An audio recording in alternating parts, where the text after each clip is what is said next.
Assalamualaikum warahmatullahi wabarakatuh. Bismillah, alhamdulillah, wassalatu wassalamu ala Muhammad Rasulillah, la haula wala quwata illa billah, amma ba'du. Pemirsa yang berbahagia, alhamdulillah Allah memberi kenikmatan kepada kita pada hari-hari di bulan Ramadan ini. Kemudian semoga salawat dan salam tetap tercurahkan kepada Muhammad Rasulullah sallallahu alaihi wasallam yang membawakan kita kepada kebenaran, membawakan kita kepada kenikmatan, membawakan kita kepada sebuah kehidupan yang untuk kebahagiaan di dunia dan juga kebahagiaan di akhirat. Allahumma shalli wa sallim wa barik ala sayyidina Muhammad. Pemirsa yang berbahagia, kalau kita mengkaji ulang Ramadan, kalau kita mau mengkaji ulang lagi apa-apa yang ada dalam Ramadan, panjenengan, saya, ataupun siapapun, kita akan betul-betul merupakan sebuah rahasia Allah yang pada syariat ini, pada syariat Ramadan ini tidak hanya berguna bagi diri kita, tapi juga berguna bagi masyarakat kita, berguna juga kepada lingkungan kita, dan yang terlebih lagi sangat berguna pada fisik dan psikologis kita sendiri masing-masing. Kenapa saya bilang gitu? Karena pada bulan-bulan Ramadan, siangnya kita diajak untuk menahan diri makan dan minum. Ini yang tidak bisa tidak ada dalam bulan Ramadan.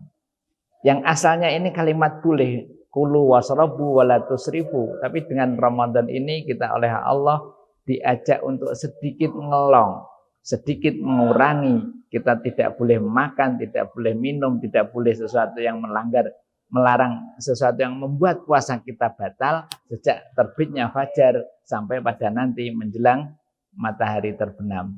Dan ini merupakan sebuah latihan yang mau tidak mau, kalau kita konsentrasikan, kalau kita benar-benar terfokus, di samping badan jasmani kita kuat, dengan sendirinya rohani kita pun juga akan terlatih untuk kuat.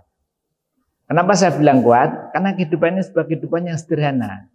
Sebuah roda yang selalu berputar terus dengan tanpa henti, dia akan lebih cepat aus daripada sebuah roda yang kadang berhenti dengan sebuah istirahat yang mapan, dan dia terus tetap berputar. Demikian pula dengan Ramadan. Notabene tubuh kita yang selalu kita beri maem, kita beri makan, kita beri minum.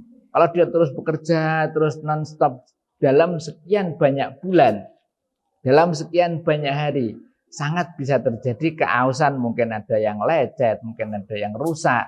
Dan ini Ramadan merupakan sebuah obat. Obat tidak hanya fisikis, tapi juga untuk diri kita sendiri. Sehingga tidak berlebihan.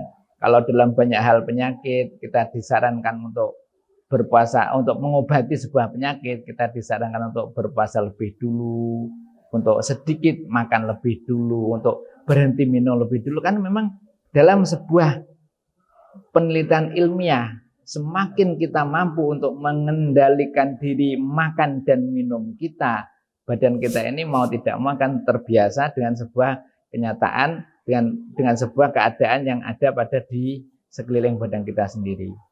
Masyaallah muslimin yang berbahagia, pada momen-momen Ramadan, pada momen-momen puasa, pada momen-momen tarwih, pada momen-momen sholat malam di bulan Ramadan, di sana kita akan mendapatkan sebuah gambaran yang notabene saling keterkaitan antara dengan Ramadan puasa, antara dengan sholat malam yang notabene juga bagian dari ibadah Ramadan itu sendiri, dengan apa yang kita kerjakan pada siang harinya yang notabene kita menahan lapar dan juga menahan minum. Salah satunya dengan istirahatnya perut kita untuk makan, untuk menggiling terus makanan dan minuman, paling tidak pikiran kita juga akan sedikit lebih fresh. Ini secara teori saja. Yang kedua, yang tidak boleh tidak harus kita tahu bahwa dalam proses kita tidak makan dan tidak minum ini ada niat. Niatnya untuk apa? Pertama memang niat untuk puasa Ramadan. Dan dalam niat puasa Ramadan ini ada sebuah tujuan. Jadi kita tidak mandek. Tidak sekedar kita tidak makan, tidak minum, kita tidak melakukan sesuatu yang membuat, tidak hanya itu. Tapi kita ada sebuah proses untuk sebuah tujuan bagaimana supaya satu, Ya, la'allakum tattaqun seperti kemarin sering saya katakan yang merupakan titik kulminatif dari sebuah puasa.